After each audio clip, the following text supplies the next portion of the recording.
আমার ফেসবুক গ্রুপে লিখেছে, কিরে কত টাকা দিয়ে চাকরিটা পেয়েছিলিস, আমার ন্যায় বিচার কোথায়?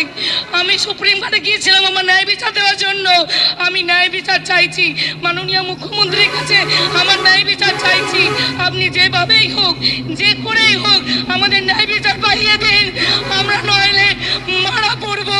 আমাদের এই একটি, আমরা হয়তো অনেকে অনেক চাকরি পেয়েছিলাম কিন্তু যাইনি। আমি নিজে অনেকগুলো চাকরি পেয়েছিলাম কিন্তু আমি এটাকে ভালোবাসি। আমি আইটি থেকে ছেড়ে এসেছি কারণ আমি একজন শিক্ষক হতে চেয়েছিলাম। এরকম অনেকে আছে যারা অন্যান্য জব ছেড়ে এসেছে, কি না তারা শিক্ষকতাটাকে বেছে নিয়েছে। আমাদের কি দোষ একটাই যে আমরা 2016 SLST পরীক্ষার্থী। কি করে সবাইকে বলে অল আর ফ্রড? আপনারা বাঁচলেন না কেন? অল আর ফ্রড মানে জানেন? আজকে যখন আমি আবার পাড়ায় বেরোবো তখন আমাকে বলবে, কিরে কত টাকা দিয়েছিলিস, কিরে কাকে ধরেছিলিস? আমি কাকে বলবো, কার কাছে কথাটা বলবো? আমি সুবিচার চাই, চিৎকার করে করে বলছি আমি সুবিচার চাই। আমার যোগ্যতায় পাওয়া চাকরিটা ফিরে পেতে চাই, আর কিছু চাই না, আর কিছু চাই না।